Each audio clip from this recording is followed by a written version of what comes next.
Me llamo Elena García Morales. Tengo 52 años. Vivo en la colonia Roma, en la Ciudad de México, en un departamento pequeño con ventanas que dan a un patio interior por donde entra el olor a café y a humedad cuando llueve. Fui maestra de secundaria durante 25 años, ahora doy clases particulares de lunes a jueves y paso los fines de semana tratando de no pensar demasiado. Estoy cansada de vueltas y promesas no cumplidas, y mi cuerpo siempre recuerda las noches en vela que acumulé cuando mi matrimonio se deshizo. Vivo sola desde hace casi 10 años. Mi vida, por decirlo sin adornos, es una colección de ausencias y rituales: la cafetera a las 7, las plantas que hablo para que no se mueran, el buzón que casi nunca trae cartas que valgan la pena. Antes de seguir, y aunque me da pudor decirlo, si te gustan las historias que parecen arrancadas de algo que pudo suceder a cualquiera, por favor considera suscribirte. Contar esto me quiebra, pero quizá alguien necesita escucharlo. Todo empezó con un mensaje de mi hija: mamá, por favor, míralo desde casa. Fue tan seco, tan directo, que pensé en 1000 cosas antes de entender a qué se refería. El mensaje venía firmado con un emoji de corazón roto y una fotografía borrosa de unas piernas cruzadas, de una camilla tal vez, y el nombre de una clínica. No había más. Mi mano tembló, mis dedos buscaron su número, luego recorrieron recuerdos de llamadas que terminaban en silencio y de llamadas que no respondía. Camila tiene 28 años. Desde que me separé de Rodrigo, su padre, la relación entre nosotras fue un hilo tenso, a veces casi cortado, a veces tira y afloja. Habíamos hablado poco en los últimos años. Yo le había fallado a mi manera, me fui por seguridad, por cansancio, por no querer que la hija que llevaba en la espalda creciera bajo la sombra de las peleas, y ella lo interpretó como abandono. Al menos eso pensé durante años. Pero ahora había una petición, contenida, urgente y extraña. Aquella tarde la ciudad olía a pozole y asfalto caliente. Desde mi ventana veía pasar un carrito de tamales, un perro callejero que había adoptado a un vendedor y el humo de una cocina que alguien encendía para preparar la cena. El teléfono vibró otra vez: es a las 6. No vengas, por favor. Mirélo desde casa. Gracias. No me dijo quién era, él. No me dijo por qué no podía ir. ¿Por qué me pedía eso ahora, después de tanto silencio? Me dolió la palabra, por favor, como si fuera un papel que se doblaba y me hubiera cortado la palma. Me preparé sin pensar mucho. Puse agua a hervir, abrí la ventana para que el aire entrara y se llevara el peso del día, y encendí la tele. Hice lo que siempre hago cuando el corazón se me dispara: busco cosas familiares. Las manos me sudaban. Cuando la pantalla mostró a Camila entrando a una sala llena de gente, mi estómago se contrajo. La luz era fría, había sonidos de respiradores y el rumor del personal. Ella me sonrió a la cámara: mamá, te quiero. Por favor, yo no puedo. No dijo más. El video se cortó. Volví a llamarla. No respondió. Desde aquel día empecé a organizar el ritual de mirar. Compré una lámpara de lectura nueva porque la vieja me recordaba noches malas. Me peiné de un modo que no hago para salir a la calle, me puse una blusa que no fuera la de andar por casa. Me senté en mi sillón con la taza de café temblando entre las manos y esperé. Esperar fue otra herida, el corazón como un colibrí contra las costillas, la boca seca, la respiración contenida. La televisión se convirtió en una ventana que podía abrir o cerrar con el control remoto. La casa estaba en silencio, solo se oía el zumbido del refrigerador y, de lejos, la campana de una iglesia. Cuando pienso en ese momento aún siento la misma mezcla de miedo y esperanza, miedo de lo que pudiera ser y esperanza torpe de que la petición fuera un puente, una señal de que tal vez podíamos empezar a reconstruir algo que había quedado hecho pedazos. Durante años había vivido con la culpa como compañía y con la esperanza callada de que mi hija, alguna vez, me necesitara y me llamara sin rabia. No imaginé que aquella llamada fuera a venir en forma de un pedido tan frío, y menos aún que, fuera algo que me pondría frente a la más brutal evidencia: mi lugar, el que creía ocupado por mis esfuerzos y por mi amor, podía ser llenado por otra persona. No te miento, en esas horas previas a la transmisión pensé en 1000 escenas. Imaginé que sería el parto, que me pediría ver por teléfono porque no quería que yo presenciara algo doloroso, pensé que quizá era una operación, o una audiencia, o hasta un entierro. Las posibilidades se retorcían en mi cabeza como los cables detrás del televisor. Me ayudó a calmarme leer los mensajes antiguos, fotos de cumpleaños con tortas medio quemadas, videos de la escuela donde su risa era el mejor invento del mundo. Entre esos recuerdos había también mensajes no contestados, reproches velados y cartas que jamás envié. Mi mano buscó el botón de grabar, como si pudiera atrapar algo que luego pudiera explicar o usar para justificar mi ausencia pasada. Mientras tanto la ciudad afuera siguió con su vida indiferente, la ambulancia que pasó a toda prisa, niños que reían en la calle, una señora que regaba sus plantas con paciencia de reloj. Dentro de mi casa, la máquina de café hacía su ruido constante y yo contaba los minutos como quien cuenta fichas en una mesa de juego esperando que la suerte por fin se vuelva justa. Me repetí, como un mantra, que debía estar tranquila, que no debía esperar lo peor. Pero la verdad es que ya sabía, en lo más hondo, que aquello era mucho más que una petición técnica, era una prueba, o una trampa, o una confesión disfrazada. Si esto te está resonando de alguna manera, si has tenido llamadas que te partieron en dos o pedidos que no entendiste, dime en los comentarios. Leí todo lo que escriben, y a veces leer algo parecido me hace sentir menos sola. Si te interesa seguir, por favor suscríbete, no es fácil contarlo y agradezco la compañía. La memoria no es una película que se luzca en alta definición, es más bien un conjunto de fragmentos que se prenden con el olor correcto, la sopa de fideos que hacía mi madre cuando llovía, la crema quemada de la cocina de mi abuela, el olor de la blusa de Camila cuando la abrazaba. Recordé, mientras esperaba frente a la pantalla, aquella noche en que Rodrigo me dijo que había otra mujer.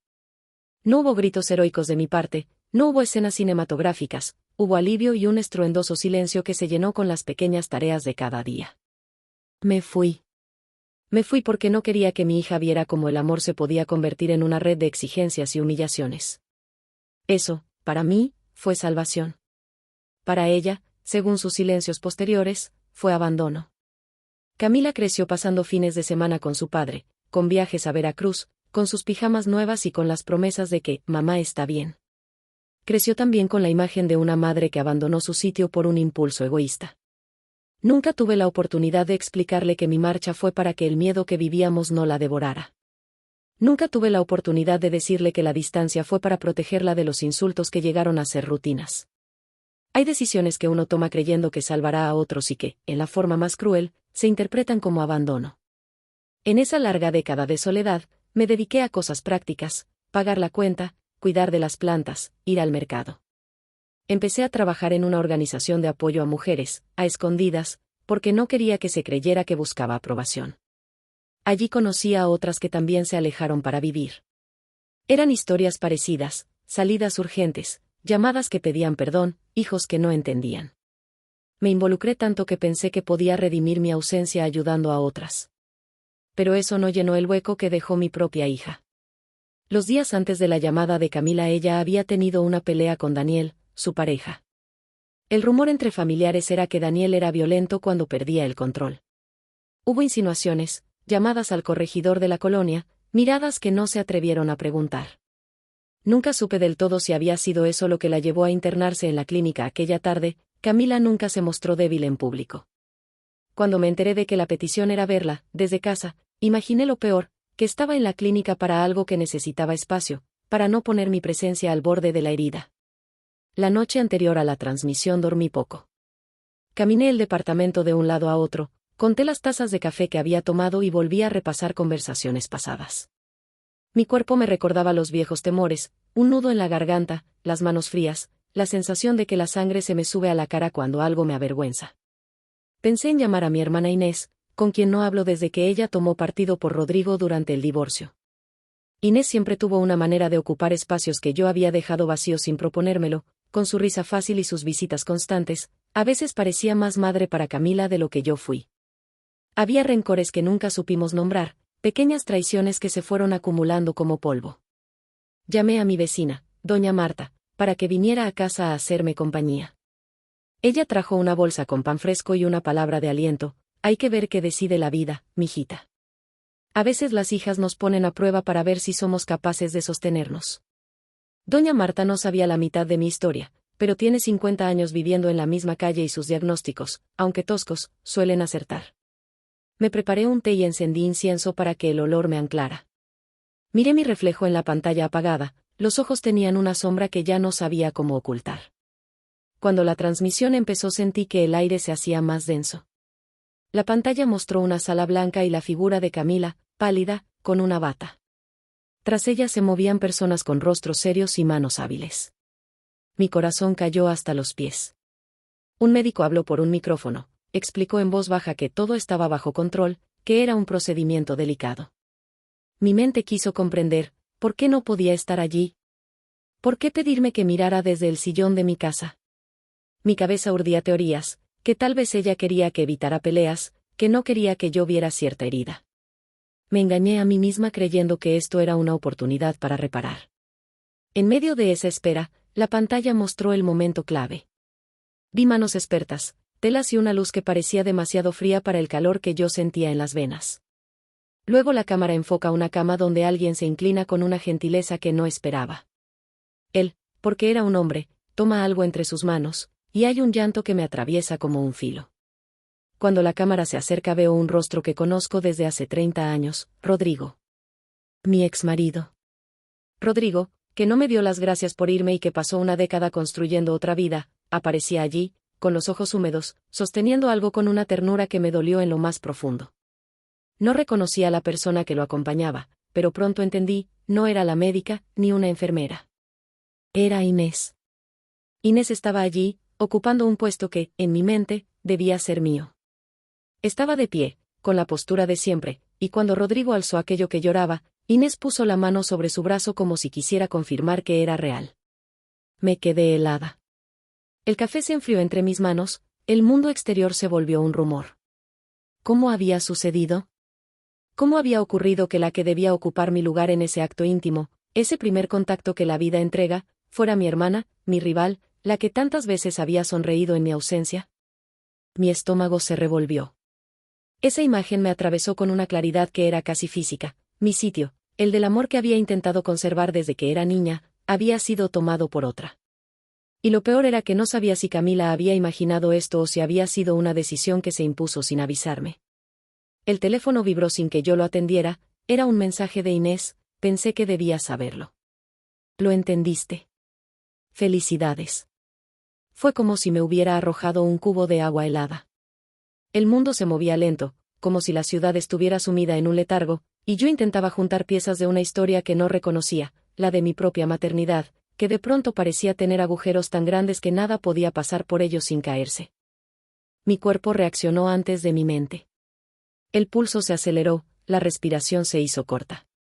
Sentí la necesidad repentina de ir a la clínica, de entrar por esa puerta blanca y reclamar lo que era mío por derecho de historia y por derecho de noches en vela. Me levanté, me puse la chaqueta sin mirar, y salí con el corazón en la garganta. La calle me recibió con su tráfico habitual, con vendedores que voceaban el precio de las frutas y con un sol que pegaba en la cara. Caminé con pasos torpes, tropecé con la tapa de una alcantarilla y me sentí ridícula por querer pelear por un lugar que tal vez había perdido hace años. Sin embargo, no fui capaz de volver a mi departamento. Llegué hasta la puerta de la clínica y me quedé allí, observando la fila de coches y las miradas de gente que no me conocía. Entré con la esperanza de que al verme caminar hacia el mostrador nada de lo que vi por la pantalla fuera verdad, que Rodrigo no estuviera allí, que Inés no hubiera usurpado el gesto.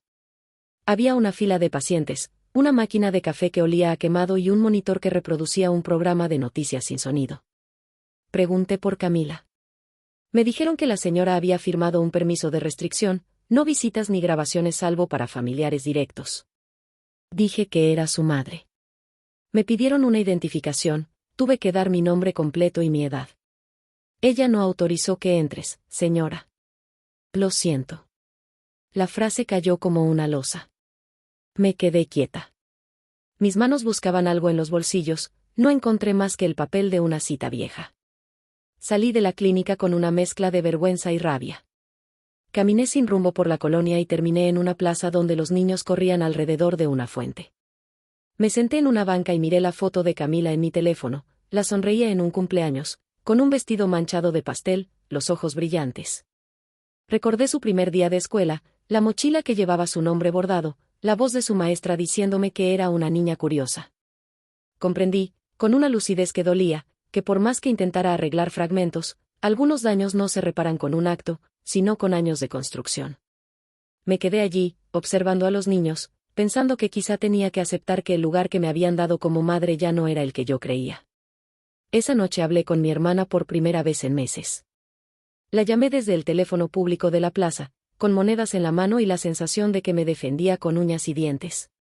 Inés contestó sin sorpresa, supe que vendrías.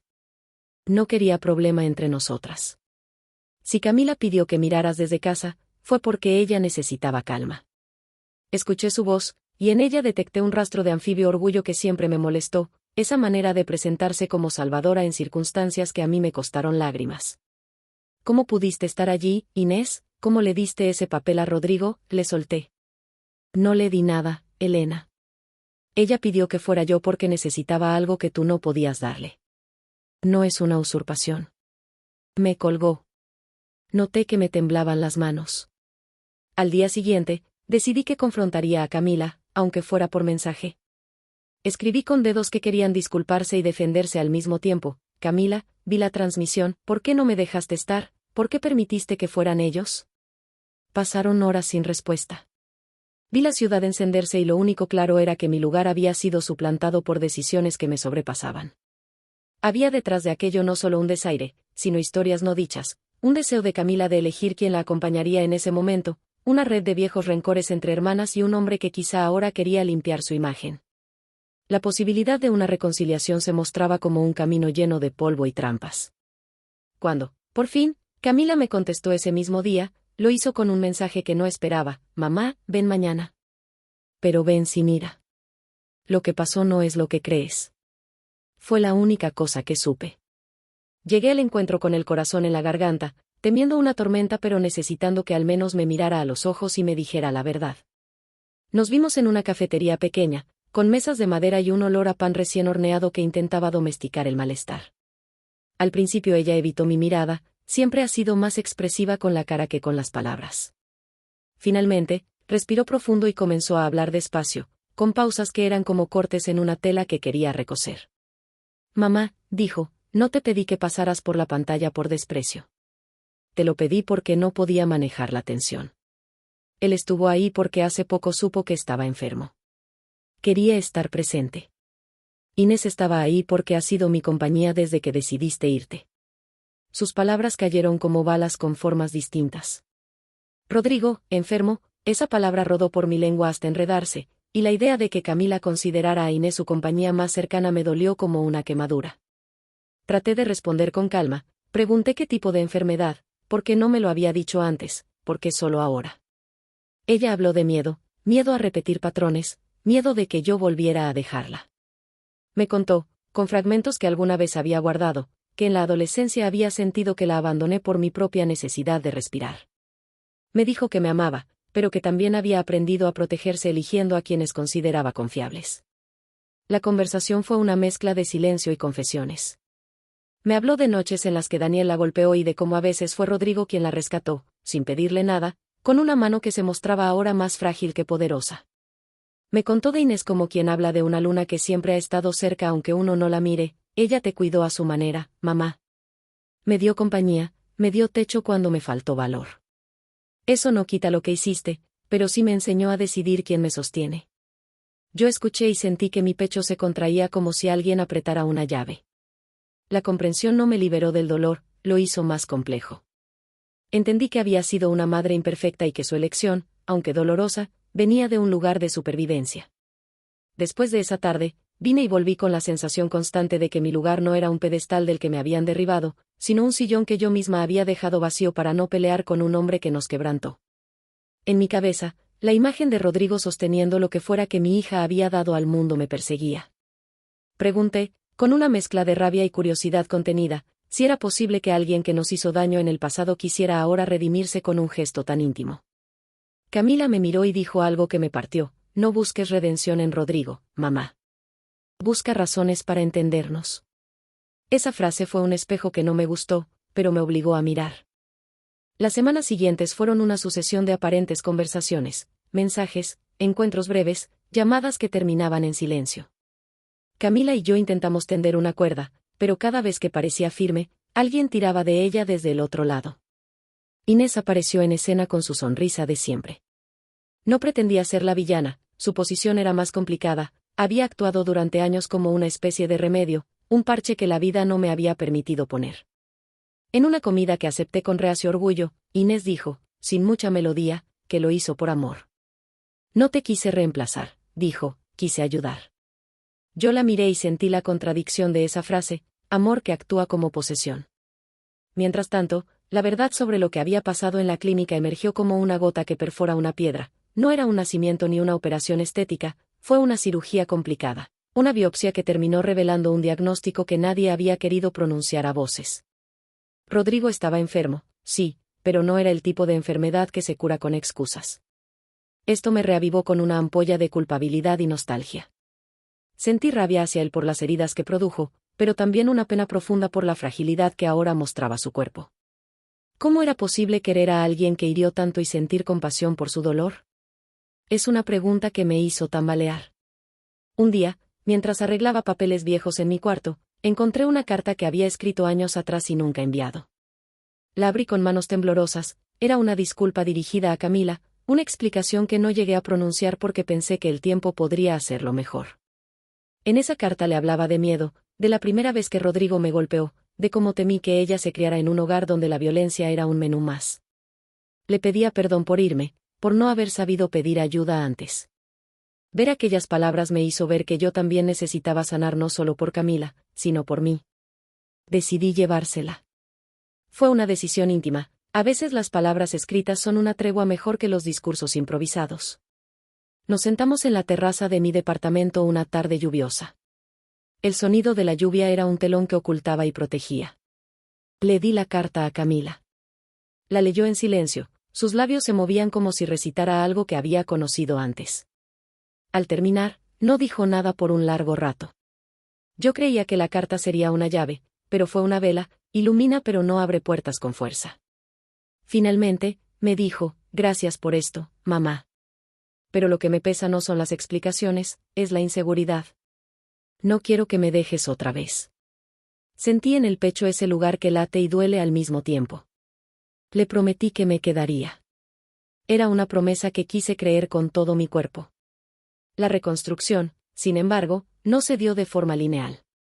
Hubo retrocesos, días en que ella entraba en silencio a mi casa y no me miraba, otros en que la veía reír con Inés y sentía que me observaban como quien mira a un animal raro. Pero también hubo pequeños gestos que algo me decían, una llamada a deshoras, una pregunta por un pan que le gustaba de niña, el recuerdo compartido de una canción. Todo eso fue hilando una tela frágil pero real. Me ofrecía acompañarla a la clínica para las consultas de Rodrigo.